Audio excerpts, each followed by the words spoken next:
Am I the a-hole for throwing out my kids' food? When I was a child, my mother had no concept of what is healthy food. If it said diet on the box, it was okay. She would serve me cereal for breakfast. Dinners were often processed ready-to-eat junk or McDonald's. After-school snacks were cookies and Little Debbie. My mom is obese and I was almost 300 pounds when I graduated high school. It was only after I moved out that I realized how unhealthy I was, and it took me years to lose that childhood weight and establish good eating habits. My wife has always had them and was brought up by a family that didn't trust processed foods. My family and I now follow a whole food diet for ourselves. My mom had a heart attack and is almost 400 pounds. This is her third heart attack, and she wasn't able to make rent, so now she is living with me and recovering at my home. She has been to a nutritionist multiple times for her weight and acts like she is too stupid to understand what they are saying, or acts like no one really eats like that, or the doctors and nurses are bullying her because of her weight. She has been ordering junk food and takeout on apps like Instacart and Uber Eats. She has been feeding my kids the same junk food, even after I have told her to stop. I hear the Ring camera go off and my youngest child gets my mom's latest McDonald's order. My mom got both of my kids a Happy Meal. This was the third time she has done this week. I took my kids' Happy Meal, tossed them in the trash, and poured cleaner on top of them. I told my mom if wants to eat herself to death, that's okay with me, but do not kill my children like you almost killed me as a child with this trash. Things got heated because my mom was crying, saying she didn't know any better, and that one Happy Meal would not hurt my children. I told her this is the third one this week, and if she gives my children junk again, she will find herself in a nursing home. My mom cried and cried, saying I was mean to her, and all the doctors do is bully her. She just wants to live her life.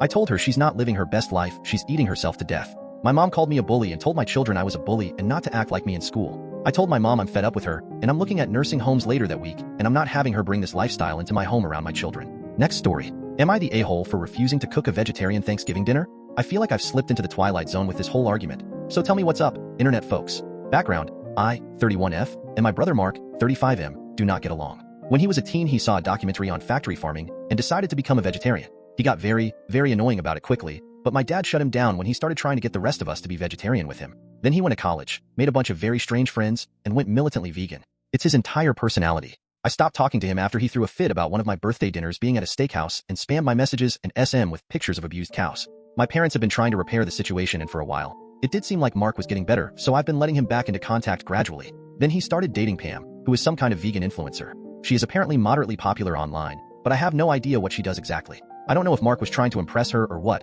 but last Thanksgiving he insisted that mom cook at least a vegetarian meal or they wouldn't come on ethical grounds. My mom just wanted everyone to get along on her favorite holiday, so she agreed. It was not a fun meal. This year, my parents have downsized for retirement and my mom is having health problems. I bought their house when they moved, so my mom asked me to host Thanksgiving so it would be like usual. I told everyone in the group chat so Mark and Pam could make travel arrangements, and Pam immediately started gushing about all the vegan replacement recipes she could give me to replace the traditional ones. I said to send me a main dish recipe they like and I would give it a shot, but I'm making the traditional meal otherwise, and there should still be plenty of things they can eat. Mark and Pam have been arguing about this with me for days, and then Mark said that if I wouldn't make a meat-free meal they wouldn't come. This upset my mom, who asked me to just make what she made last year to keep the peace, but I told her that Mark needs to get over himself and I'm not coddling him. I'm having turkey on Thanksgiving. My dad privately agrees with me, but Mark's threatening to not come is upsetting my mom so much that he's worried it will impact her health. There's a not big, but also not zero chance that these might be some of the last family holidays we have with her. My mom thinks I'm putting turkey over my own family, and I'm not so sure anymore. Am I the a-hole? Next story. Am I the a-hole for refusing to let my neighbor take back the dog they abandoned? I, 28F, live in a pretty quiet neighborhood and have always loved animals. About 6 months ago, my next-door neighbors, Mark and Julie, moved out of their house and completely abandoned their dog, Buddy, a 4-year-old golden retriever. They didn't say a word about it, just left him tied up in the backyard with a bag of food and water. When I realized what had happened, I was furious. Who leaves a dog behind like that? I immediately took Buddy in and made sure he was safe and fed. Over the next few days, I tried contacting Mark and Julie to find out what was going on. They ignored all my calls and texts, so I figured they didn't care and had intentionally left Buddy behind. I ended up deciding to keep him. Buddy is the sweetest dog I've ever met, and he quickly became a huge part of my life. I took him to the vet, got him vaccinated, and made sure he was healthy. It's been 6 months, and he's like family to me now. He's happy, healthy, and honestly living his best life. Then, last week, Mark randomly showed up at my door, saying they wanted Buddy back. Apparently, they had some personal issues and had to leave town quickly, but now that things had settled, they were ready to bring him home. I was shocked. I told Mark there was no way I was giving Buddy back after they abandoned him for 6 months without any contact. Mark got really defensive, saying that Buddy was their dog and I had stolen him. He accused me of taking advantage of their situation and guilt-tripped me by saying that he and Julie had just been going through a tough time and needed a fresh start. He claimed that Buddy was better off with them since he's their dog, and they had raised him for years. I told him straight up that Buddy was staying with me. If they cared so much about him, they wouldn't have left him behind like he was nothing. I reminded him that I had spent time and money taking care of Buddy when they couldn't be bothered to even let me know what was going on. I told him that Buddy has a new home now and that I wasn't about to uproot him just because they suddenly decided they wanted to play the responsible pet owners again. Now, Mark and Julie are furious. They've been going around the neighborhood, telling people I stole their dog and that I'm a terrible person for not giving him back. FYI, they're living at a hotel and will leave sometime this week.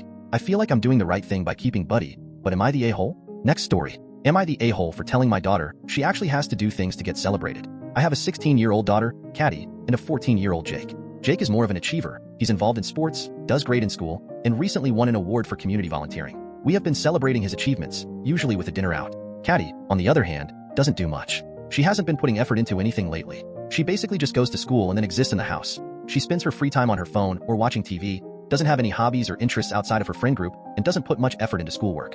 This results in her not getting many celebrations outside of her birthday. We stopped forcing her to do sports or other clubs when she hit high school. Caddy came to me and said she felt like it was unfair we celebrated Jake, and I decided to have a conversation with her. I sat her down and explained that we love her just as much, but if she wants to be celebrated like Jake, she needs to put effort into something. I suggested she try finding something she's passionate about or work harder in school, that she should make her own goals to work towards. I thought I was being honest but gentle. Caddy did not take it well. She exploded, accusing me of playing favorites and said it was unfair that Jake gets all the attention just because he's always doing things. She even lashed out at Jake, telling him that he was the golden child and she was tired of hearing about how great he was. Jake was hurt by her outburst, and now things are awkward between them. Caddy has been avoiding both me and her brother since then, staying in her room or giving us the silent treatment. My husband thinks I could have phrased it better, but I believe this was an important reality check for her. If she isn't doing anything, then there isn't anything to celebrate. Edit. For everyone claiming I never talk or am around my daughter. She literally just went apple picking with her father this weekend. I spend almost every day teaching her how to drive. We went shopping and had a spa day earlier this month, and her father is a teacher how to change tires and how to work the basics of the car. That's been happening every weekend for months. Me and I have been watching a show every Thursday with her for months. That's just this month. Next story. Am I the a-hole for accusing mom of being selfish when she forces my twin sister's dad to include me? You read that right. My twin sister, 16F, and I, 16M, don't have the same dad. Mom slept with two guys close together and had us. DNA proved this too. It's always been a weird thing, and we get a lot of questions in. My sister's dad was willing to do the DNA test, took it, and it showed he was her dad but not mine. Mine had to be dragged to court, and he has found ways around paying for me, and he and his family never wanted to know me. So my sister grew up with a dad and I didn't. Mom didn't like it, and when we were young, 3 to 5 maybe, I apparently used to get so sad when she'd leave and go to her dad's house and I couldn't go with her. I don't remember it, but I get why it'd be true. So mom told him he had to include me and he was like, nope, no way. It ended up in court with mom wanting to take away his parenting time. The judge ended up saying he didn't have to take me for his custody time, but he had to include me in any big days out with my sister or for family holidays if she went along. He tried to get my mom to drop it, but she refused. So ever since I was about 5 or 6, he has been forced to include me in his life sometimes, and the lives of his family members. None of them want me there. I know they see me as this huge burden. I hated it. If I wasn't being ignored, they were just really short with me and made it so obvious they didn't want me there. My sister was torn between me and her dad. I told her I didn't want to deny her a dad, so she never let it come between them or us. When I turned 13, I tried to put my foot down with mom, but she told me I had to go and she said she'd take his ass to court so fast if he let me wander off and didn't make sure I was okay like he would with my sister. There are only 2 years left, but I can see how much my sister's paternal side despises having me around. It sucks being forced somewhere that nobody wants you. And my mom is still serious about taking him back to court. So I told mom a couple of nights ago that it needs to stop and she can't keep doing this. She told me I didn't deserve to be left out because of her actions.